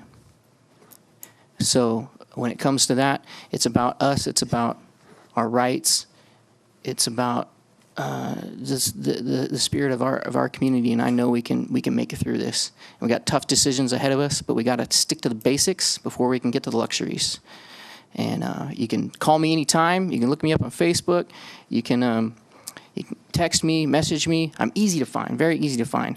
And lastly, there's been a lot of talk. When I talk about politics, you ain't going to see signs. You ain't going to see trash in your mail. You ain't going to see me trespassing on your property to waste your time. And that goes back to my chaplain's hat. I do unto others as I'd want done unto me. I don't like seeing the trash. I don't like being bugged. A lot of us live up here because of the privacy. So out of respect, let's meet halfway. Thank you very much. Thank you for your time. Thank you. And Ms. Sylvester. I close with these concerns. Are those who use the phrases small government and less taxes going to cut fire or roads or our public safety? Declare your cuts. Building safety, animal control, public health, veterans agencies, child support recovery, these are all part of our work. Airports, libraries, courts, what will it be, the DA or the public defender? Recreation, platitudes do not fix the problem. They create a black market. As your supervisor, I'll actively invite stakeholders and experts to the table and create a call to action on issues that affect our district. As citizens, you're experts in your communities. I'll solicit the public input on issues. I'll continue to having monthly office hours throughout the district. And when you have a problem, I'll ask, how can I make it right for you? Values drive my willingness to serve, and I value public service, education, public safety, arts and recreation, innovative solutions, our rural culture, and our natural resources. I'm also concerned because we do want a more responsive government, but one of the candidates up here will accept 2 full-time salaries and can't give District 3 the unimpeded attention that it needs. What's at stake? It's easy to find differences. It's more difficult to find commonality. But our democracy and its participatory government are at stake. And the prescription for a vibrant community is that all the people take an active role in the government. You need to be heard. You don't need to be closed out. I've established multiple ways to communicate, and those avenues are going to be open while I'm in office. Thanks for allowing me to interview for this position. My qualifications and experience have prepared me to serve the community. My 4 years as your District 3 supervisor, my 7 years as a Tuolumne Fire Department board member, and my 36 years teaching our county's youth a lifetime of public service all qualify me to become your supervisor again. I've lived in the district since 1961, so I know the issues we face. And I'll be a full-time, no, double-time supervisor. My family first moved to Miwok, then settled in Twain Harte. I attended Twain Harte Elementary, Somerville High, Columbia College, Stanislaus State, taught at Twain Harte Elementary, Somerville Elementary, Columbia College, and Stanislaus State, CSU Stanislaus. I'd ask you to please elect me full-time. Thank you very much for your time, and thanks for the great questions tonight. I loved it. And Merv will be able to talk a little bit more, and we'll be able to respond because we have a lot more forums ahead of us, so we'll be able to work that out. Conversation definitely starting here this evening. Thank you so much, candidates, for the District 2 race, Randy Hanvelt, Ryan Campbell, David Tichenall, and for District 3, Merv Cancio, Anaya Kirk, Aaron Rasmussen, and Lori Sylvester. And we do need to take a quick break. This is Clarke Broadcasting's Candidates Night, live from the Tuolumne County Board of Supervisors meeting room in downtown Sonora, airing on AM 1450 and FM 102.7 KVML and streaming on mymotherlode.com. I'm BJ Hansen, your moderator. Tonight's broadcast brought to you by Nate's Tree Service and Faust Heating and Air. We'll return shortly with the candidates for Sonora City Council.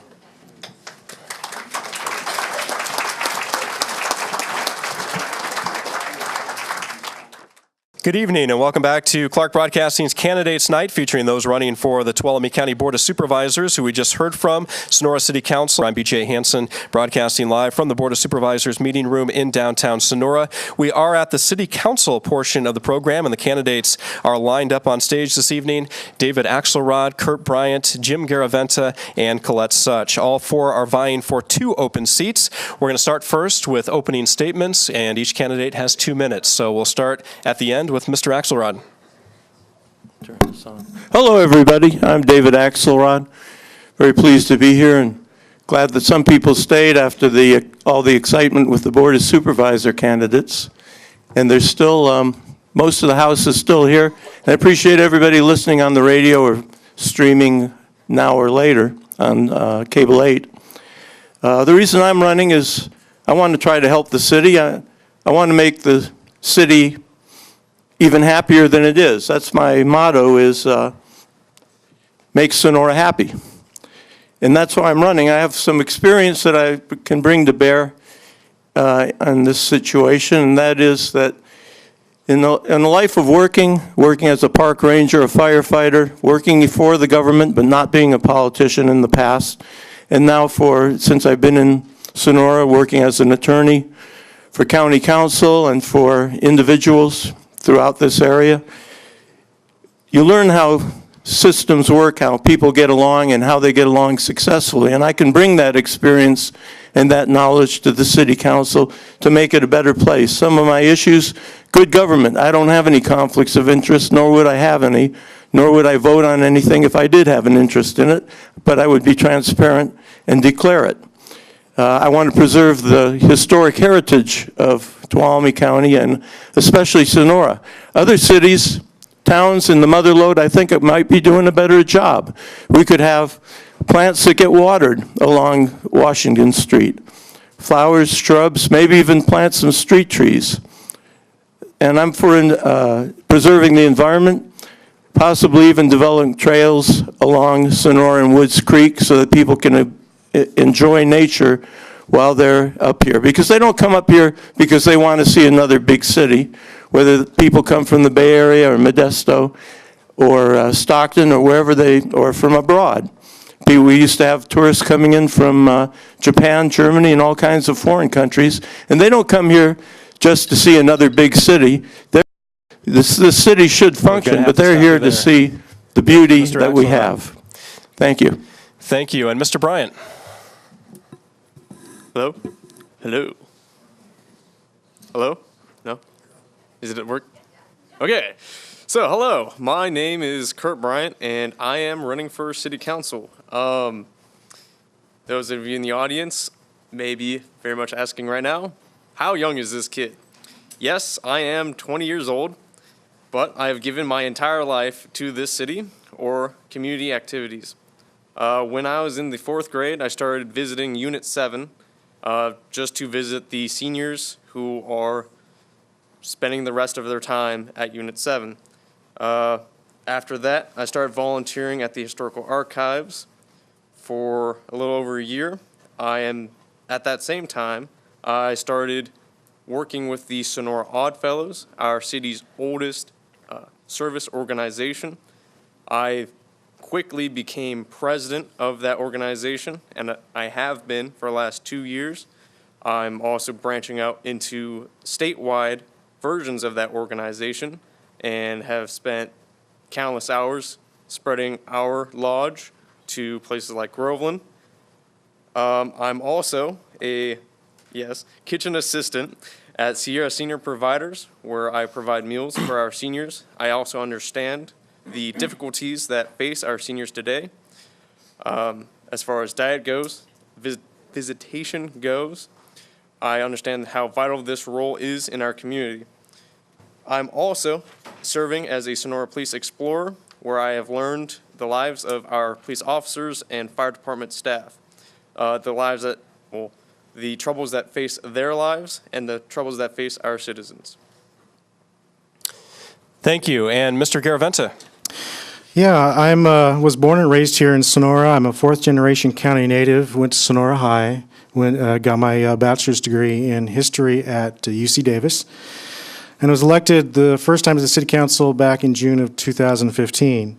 I currently serve as the mayor pro tem, and as that, I also, well, not necessarily as that, but as a council member, I chair the Homeless Task Force, the Parking and Traffic Commission, and I serve on the county's Solid Waste Committee, the Local Agency Formation Commission, the Yes Partnership, and the Prison Advisory Committee. Previously, I've served here in the county on the Planning Commission, the Board of Supervisors Planning Committee, and on the TGH, the Tuolumne General Hospital Board of Trustees toward the very end. I was also, beforehand, I was also a citizen representative on the Parking and Traffic Commission for 9 years, a Citizen Advisory Committee for the Transportation Council for 12 years, and I co-chaired the successful Measure I campaign in 2004 that helped strengthen public safety in the city of Sonora. Community organizations, I'm currently president and have been for several years of Eureka Engine Company, which is one of Sonora's historic fire companies, another long-term service organization in our community. I've also served as president of the Tuolumne County Historical Society and also a president of the Public Access, Tuolumne County Community Cable Access, the Public Access Television Board. I have years of experience in working at serving the city and county level, a strong knowledge of the workings of local government, and a passion and desire to make government work effective and efficiently. Thank you. And Ms. Such. You're a hard act to follow. I arrived in Sonora as an 18-year-old, full of hope. I fell in love immediately with the oak-studded hills, the dome, the courthouse, the red church.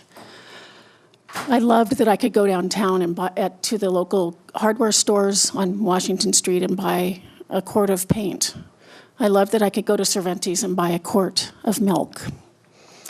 I have spent my life in service to this community. I worked for 30 plus years at Tuolumne General Hospital as a healthcare professional, including 25 of those years in management. Then on to VNA Hospice, where I created a program. I was a program administrator. I learned fiscal responsibility, and my compassion deepened. I learned to never delay difficult conversations and to listen to those with whom I disagree. After retirement, a new chapter with the Columbia College Foundation began, where I found a love for the work and its daily miracle. I'll bring this same passion, dedication, integrity, vision, and heart to my work on Sonora City Council. Thank you. Thank you. We're going to start with the questions now, and since Mr. Axelrod went first with opening statements, Mr. Bryant, the first question will be for you, and a reminder that the questions are, you have 1 minute to respond to these, and then we'll move on to the next person.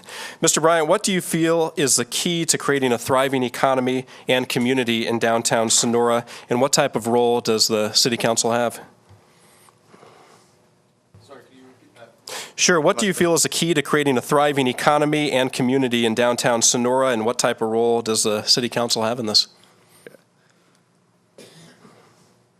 I feel that the City Council is really the council for the whole community. So the community comes to us to see, well, get advised for how to run their community. So first off, to build a better community, I think we need to start with just being a stronger community, coming together just for the simple things, just a weekend, just get together, a clean, fun get together, which is something that I would say many people in my age group don't have. So we don't feel that community, and that means in the future we won't have that strong of a community. Thank you. Mr. Garaventa. Well, I think the main thing that the council can do is to enact or not enact regulations that what you want to do is enact regulations that foster good economic development and not have regulations that could hinder that. That's the chief thing I think that the council can do. Yes, we need to make our downtown a viable place for people to want to come. But the most direct action I think the council can do is have good regulations, pro-business regulations for the economy. Thank you. And Ms. Such? Certainly living wage jobs are huge for this community, and it's why we have lost our youth.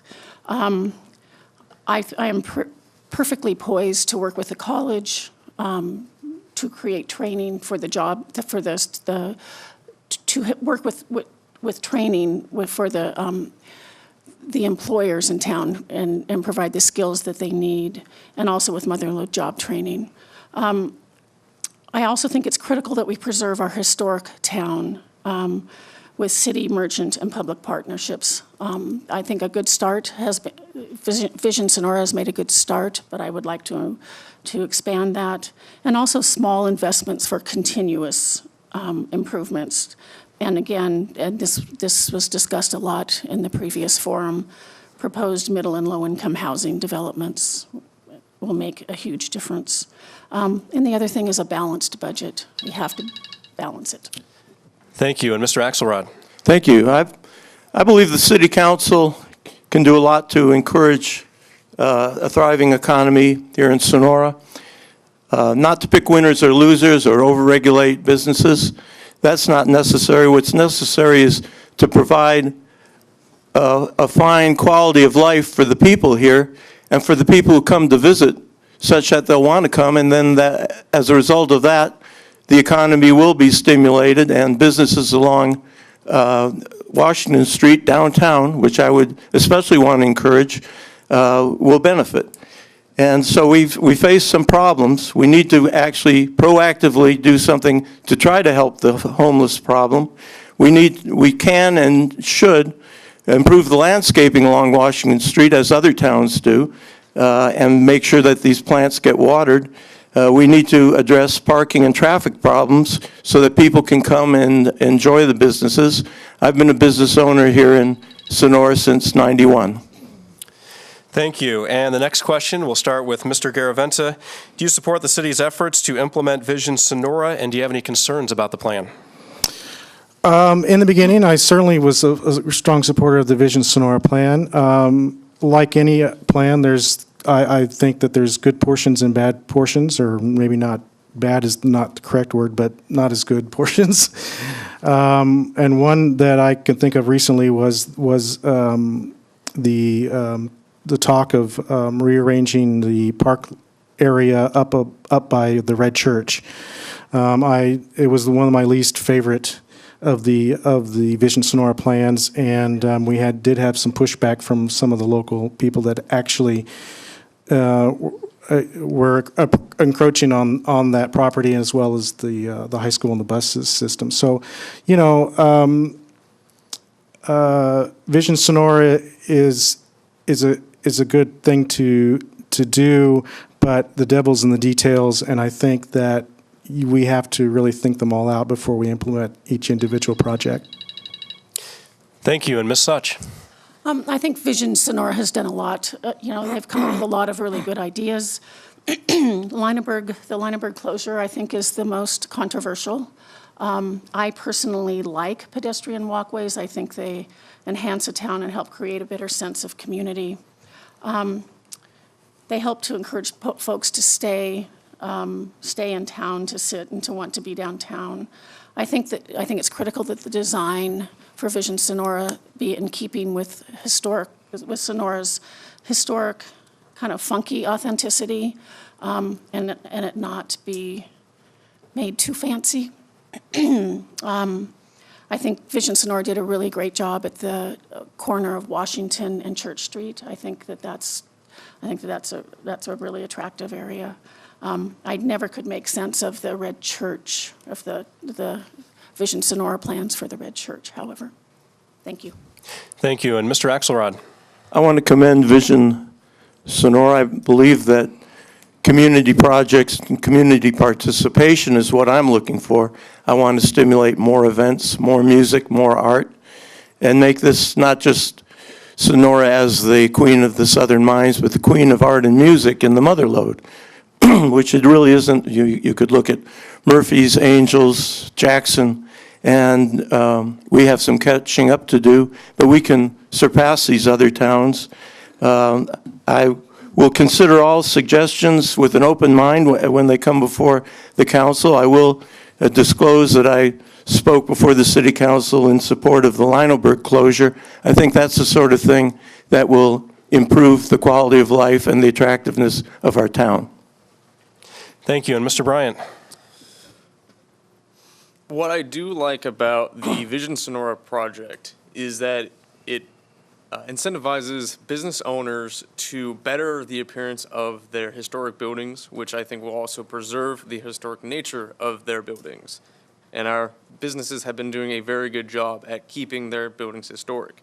What I don't like is, or what my major concern would be, is them losing that concept. Once we lose the historic nature of downtown Sonora, we've lost Sonora.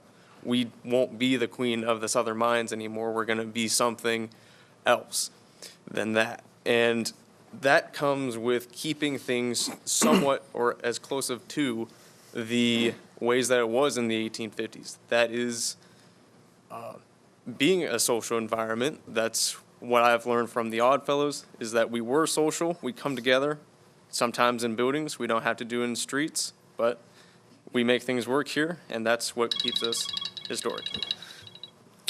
Thank you.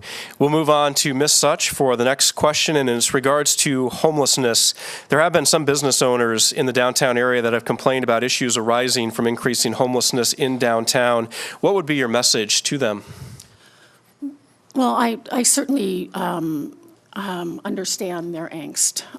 There are problems created for business owners. But what I will also say is that we cannot solve their problem without solving the problem of homelessness. It has to start there. We as a community have to come together to do that. I served with Jim on the homeless task force, and now the movement is to join with the county, to join with churches, to join with private citizens, to join with contractors, because that's where the problem in our community can be solved. I think also to solve the problem of homelessness, we have to realize who these people are. It's actually rare that in the ATCA's census that was done last fall, there were very few people who said that they were homeless by choice. They didn't want to be there. Our homelessness, we have 49 homeless children. They're our neighbors, and we have to see them as our neighbors. Thank you. And Mr. Axelrod? The question on homelessness? Homelessness, yes. Homelessness. I've heard a lot about homelessness and also listening very avidly to the supervisor candidates, and we hear about homelessness can be from, of course, lack of funds, economic challenges, drug and alcohol problems, mental illness. But I think the main cause of homelessness is people that lack a place to live. And that is the solution, too. Now, we're not going to be able to solve that here locally immediately, but to pass the buck and say it's not our problem, it's a state or a county or an international problem or a nationwide problem, that's all. Those facts are true, but it starts here. And it has to start with us caring about people and doing something, because we help our own community when we help the least of those among us or those with special needs like the homeless. And it doesn't just have to be a place to live. It can also be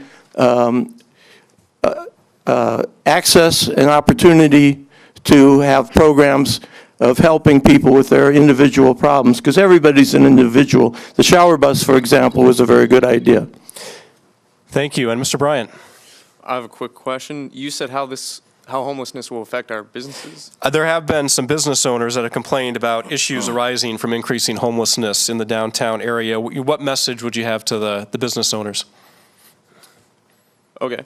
For the businesses, I'd hope that they're not totally prejudiced towards anyone who is homeless. The minority that is causing the disruption in businesses is a minority. There's 700 individuals who are homeless in our community, 700 plus. If 700 people were attacking businesses, we'd have a major problem. Of course, the problems that you may have are difficult, but they're not 700 against one. So to help maybe alleviate the problems with homelessness, we have to understand that a lot of them aren't these troubled people.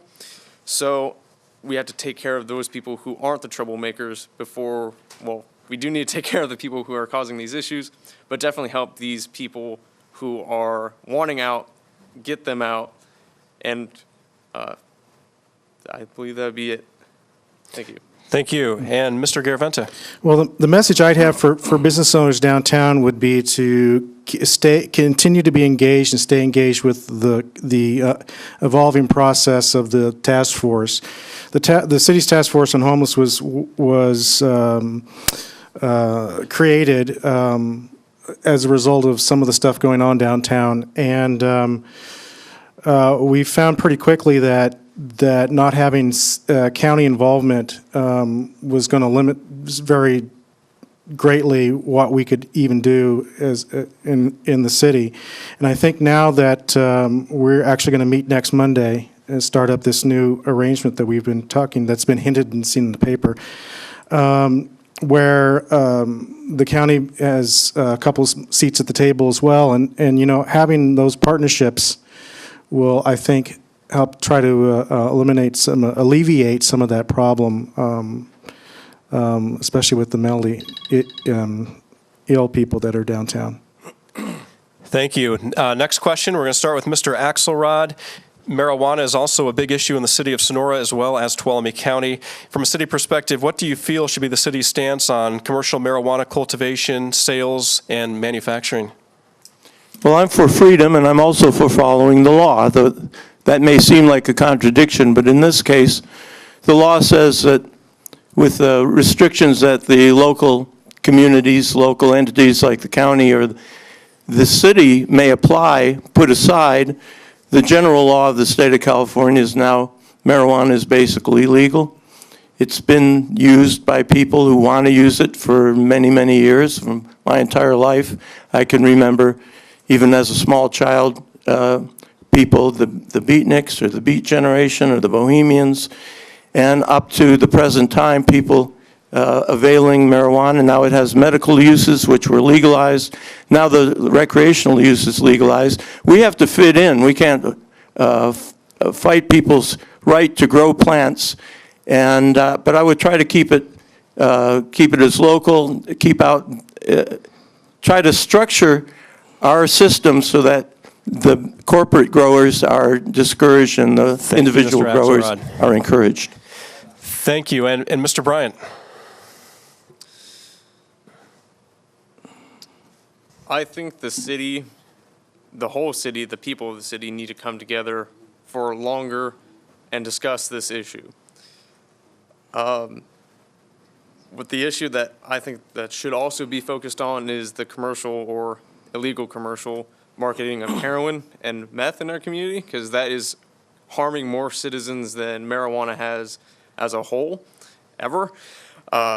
As a law enforcement officer, I have seen how heroin and meth have affected many members of our community more than marijuana has. So on that basis, I want to tackle heroin and meth in this community before we focus all this effort into something that the state made legal, because we can't fight it forever. Someone will come in with it, but we can definitely fight harder on these other two issues.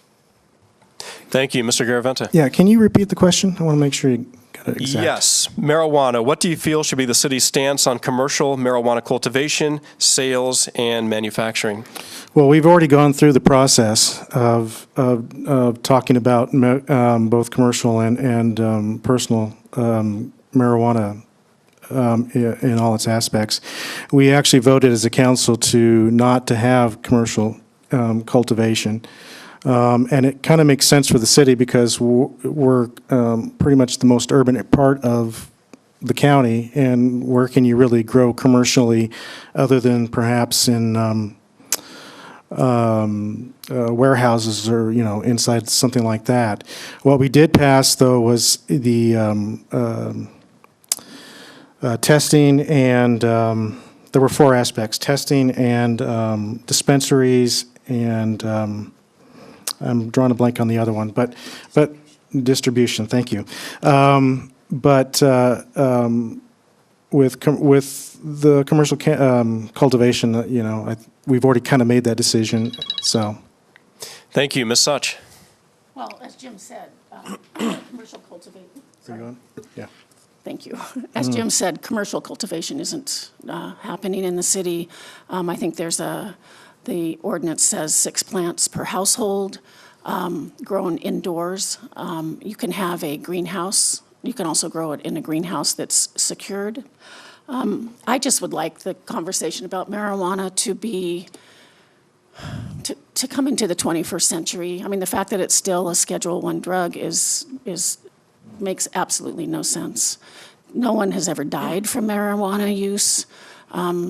It's not as dangerous as alcohol. It's not as dangerous as legal opioids. I do want to say, however, that marijuana in the adolescent brain is really damaging. There's a huge relationship between marijuana and the adolescent brain and schizophrenia later in life. The amygdala is impaired. There are lots of impairments that happen from that. So I'm very, very, very concerned about marijuana use with adolescents. Otherwise, 6 plants per household, I don't think that's going to cause any big problems for anyone. Thank you. We are now going to move on to the closing comment portion of the night for the City Council. On stage, we have David Axelrod, Kurt Bryant, Jim Garaventa, and Colette Such. They are 4 candidates running for 2 positions. For closing comments, we are now at Mr. Bryant. Hello again. My name is Kurt Bryant, and if elected to City Council, I will work tirelessly to build close relations with all members of the city, to find what the people want and work for them. I will continue to make the lives of our senior and youth population flourish through community programs which focus on healthy and well-balanced living. I will fight to preserve the historic image of downtown Sonora for our future generations. I would like to basically close on what I totally believe in, and it's essentially just a hodgepodge mix of my ode for the law enforcement as an odd fellow, and yes, as a Sonoran. Whoa, I totally lost it. So I will not be doing that. Actually, I'll do it from memory. I am an odd fellow. I am a law enforcement officer, and I am a kitchen assistant. I work for people because I love them. I want everyone to flourish, and I want no one to be left behind. I'll continue this battle till the day I die because that is what I believe. No person should be left behind. It does not matter who you are, how much you own. None of this matters at the end of days. It is who you are, and you are a person, and that matters. So my duty is to preserve that security, that you are a human, that you are an American, and that you are a Sonoran. I don't care what age you are, how young you are, what you believe. This city is built on you, and I will protect every possibility that you have at saying what you are, who you are, and why you do it, because you have that right, and that is at my utmost responsibility to have preserved. So if I'm not elected to city councilman this year, I will continue to become, or shoot to become, a city councilman. Next year I will turn 21. That means I can become a law enforcement officer, which is my plan. If I don't go through here, become city councilman now, I'll become a law enforcement officer at 21 and come right back here and serve then. But if I become city councilman, I'll wait 4 more years, learn the city, understand the city, so I can better serve them as a law enforcement officer in the future. Thank you. My name is Kurt Bryant. I'm running for city council, and I hope to serve you all soon, sooner than later, or if at all possible, tomorrow. Thank you. Mr. Garaventa.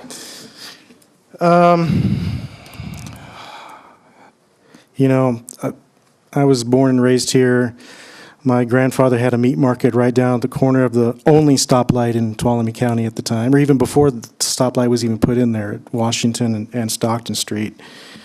I have a deep affinity for the city, its history, the county. I could have done a lot of what my brother did as well, but what a lot of people do when they get their college education is to look at their opportunities, and a lot of them are here, unfortunately, and that's actually one thing I really want to continue to work on. But I decided to come back to my rural roots, and I don't regret that. I want to see our town be the unique town that it is, with its historical background. One of the things that we talked about Vision Sonora earlier was what was good and what was bad. I'm very much for the historical look of Vision Sonora.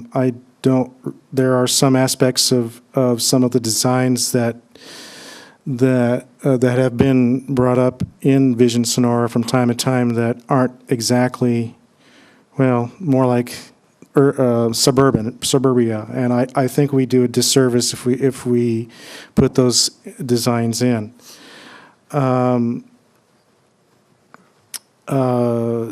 But you know,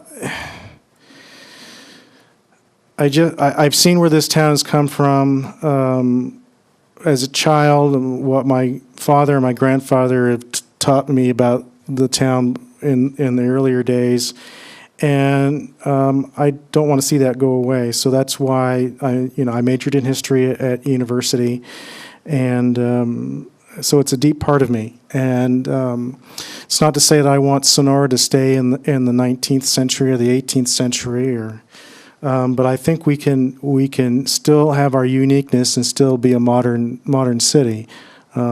We don't have to tear down our historical facades and have broadband, for example.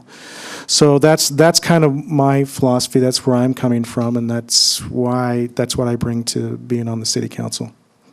Thank you, and Ms. Such. In closing, all my twists and turns to different jobs and different positions were interesting in their one common denominator.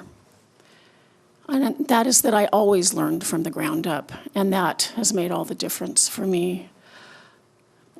That helped me to maintain a marriage, if you will, between me, the therapist, and the patient, me, the manager, and the staff, me, the foundation board member, and the donors and the students. And now it will be between me and the councilwoman and you, the constituents. I'm excited about the possibility to serve the community that I love. And I'll work and I'll ask the right questions. And with you, I will find the right answers. Colette, such a great choice. Thank you. Thank you. And Mr. Axelrod. Thank you. I'm happy to be batting cleanup here. My name is David L. Axelrod. I'm running for City Council. I want to thank Clarke Broadcasting and everybody that's here and listening on the radio and otherwise for taking the time to hear what we've got to say. I do appreciate that. I have experience. I started out as a park ranger and firefighter, worked in the city of Berkeley I was on the Parks and Rec Commission. I was chair of the Sidewalk Food Vendors Committee. And so I've been involved in government, and I have experience on what works. I worked for Caltrans Legal Division. I've worked for county council here. When I first came here, I was working for the county. Then I went into private practice. I'm a musician, singer-songwriter, college teacher at Columbia College a few years ago, volunteer at Ironstone and Gallo Center for the Arts in Modesto. And my experience in all these areas is networking with people and getting along with people to make things work and programs function. And as an attorney and a mediator, I think I can bring that to bear in solving some of the problems that we have. I'd like to preserve the historical heritage of Sonora as much as possible. I think that'll make it a better place for those of us who live here as well as those who visit, and we need people to visit. And so I would close by saying thank you very much. It's time for a change, at least a moderate change of analyzing new ideas and going into the future, and to make Sonora happy. I'm David Axelrod. Please consider voting for me. Thank you very much. I do have these flyers, which are available at the back table in case I forgot to say something. Thank you very much. That's going to help them on the radio, you know. All right. Well, thank you, candidates for Sonora City Council. Again, those are the 4 candidates vying for the 2 seats: David Axelrod, Kurt Bryant, Jim Garaventa, and Colette Such. I'm BJ Hansen, your moderator this evening for Clarke Broadcasting's Candidates Night, live from the Tuolumne County Board of Supervisors meeting room, airing on AM 1450 and FM 102.7 KVML, and streaming on mymotherlode.com. The broadcast brought to you by Nate's Tree Service and Faust Heating.